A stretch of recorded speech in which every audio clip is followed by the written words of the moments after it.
let's start here. And if you were watching Inside the NBA last night or on social media, you could have saw it or whatever because it was buzzing like crazy. But Charles Barkley finally got a chance to address. You remember the JJ Redick we comments? That's right, where he basically blamed Inside the NBA and stuff for the reason that the ratings are down, which is just total malarkey, nonsense, boulder dash, poppycock, whatever word you want to use. And I think JJ Redick is the biggest hypocrite going. Okay, because when he was on ESPN, all he did was beat down the NBA. Told us about all the plumbers and butchers and whatnot who played and disrespected the earlier era of the NBA. So he's no better than anybody else. And then he wants to get on his soapbox and say the reason people aren't, well, everybody bashing the product. No, that's why it is the preeminent post-game, pre- and post-game show. The other networks have done it. Do we have Charles? Yeah, we got Charles. I just want to make sure. Yeah. All right. Let's hear Charles, and then we can go. He said something about we're the reason people ain't watching this crappy product we got. I said, JJ. Yeah, us. Like, we out there jacking up 103s a night. JJ, I don't know Jason Monroe. I don't know who that is, but JJ, you come for the king, you better not miss. Because I can get you, brother, because I got your Lakers games. You can't hide them flaws they got. You just a dead man walking. They got rid of Frank Vogel, who did a good job. They got rid of Darvin Ham, who did a good job. But you came out there thinking you were going to change things with that same ugly girl you went on the date with. 64-51 was your halftime score. Look at the highlights of Rudy Gobert. He came in there thinking, I can make this thing work. Yeah, you can. 77-71. Put the makeup on that pig. Man, the Lakers are pig. The Lakers stink, man. Let me tell you something. Okay. Come on, man. Let me tell you something, Rob Parker. I loved every minute of it. I'm just going to be honest. You know what? I owe JJ Redick an apology. Because I only thought of JJ Redick as a sharpshooter. But now I look at him as an alley-ooper. He threw the greatest alley-oop to Charles Barkley, and Charles Barkley did exactly what Charles Barkley does, and what he did not only as an analyst and a person on TNT, Rob Parker, he did it as a player. Full transparency, authentically himself, brutally honest. And so for JJ to call out the one guy who's been who he has been the entirety of his career and our life and knowing Charles Barkley, stop it. Chuck, Kenny, and Charles, and then, of course, Ernie being the maestro, that is what they created. They roast teams. They roast players. You know who else got roasted? The Warriors, because Charles didn't like all the shooting threes and other teams shooting threes. He's been doing that for a decade. He has been exactly who he has been for all of this time. And to be fair, JJ, or not to be fair, but another thing about JJ, and it kind of goes to Charles' point, JJ, I don't know him personally, but there's something about him there is an element of like, you don't even know what I'm about to do. You don't even know how I'm about to bring it. Y'all not even ready for what I'm about to do. And there's a little bit of pump your brakes, JJ. Hey, who knows? With time, maybe you'll end up being an excellent coach. But he kind of is coming in hot.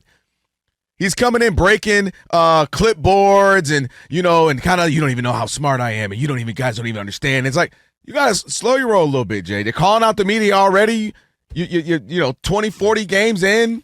But that's who he is. Pump the brakes a little bit, JJ. That's who he is. He thinks he's smarter than everybody and that he knows more about basketball than anybody else who played and all that. And he was going to come and take the same box of nothing and put it and win with it and show you that it was already here and that he didn't need. But of course they did make a trade and they're going to make another one probably, right? Because they realized they don't have enough, okay? And they didn't have enough for Darvin Ham. And I'm not saying Darvin Ham was the greatest coach to ever coach, but it wasn't all his fault. That's all. And it can't be because, listen, you know how many coaches have been paid by the Lakers to sit on a couch or to go elsewhere? Right.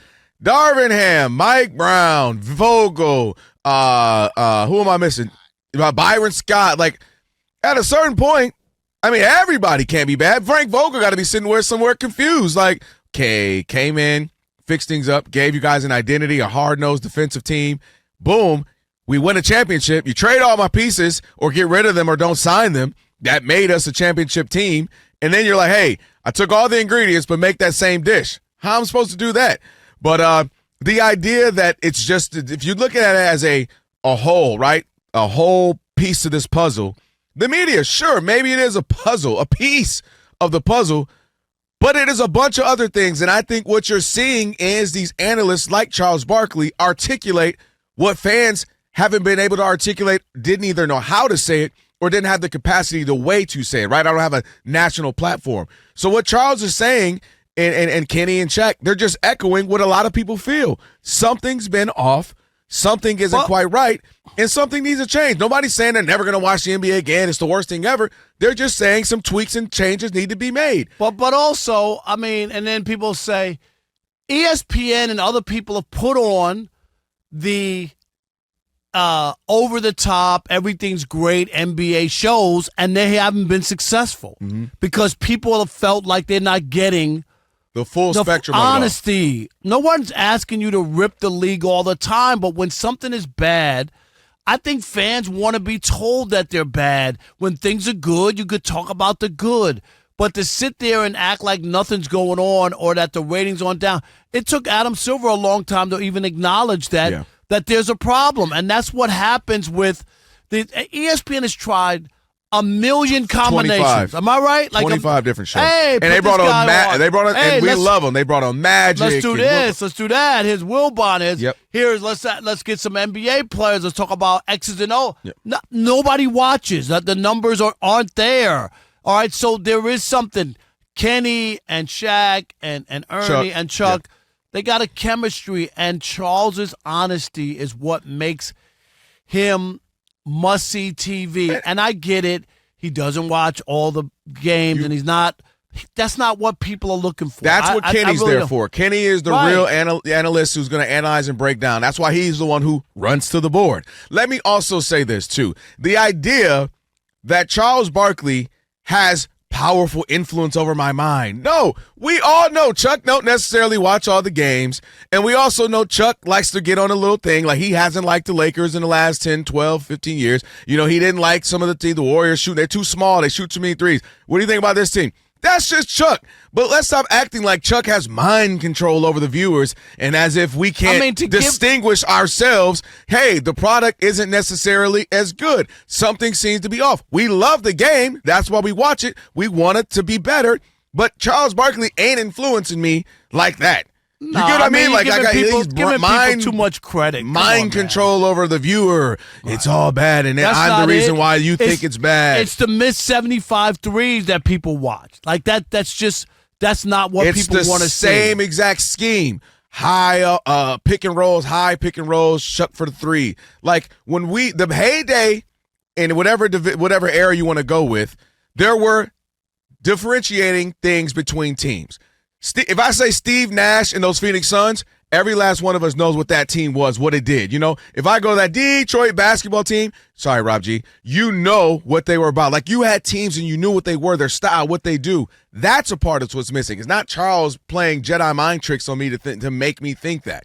I can see what's going on. All right, we want to hear from you. Rob and I talking about JJ Redick going at Charles and TNT inside the NBA, saying they're part of the problem with the recent issues with the NBA and viewership down. Charles bucked back, and we're saying, whose side are you on in all of this? 877-99 on Fox. Who we got? All right, Joel in Colorado. You're on the Odd Couple Fox Sports Radio. What's up, Joel? Hey, how you doing, guys? Thanks for letting me on. Love your show. Thank you, Happy buddy. New Year. All the time.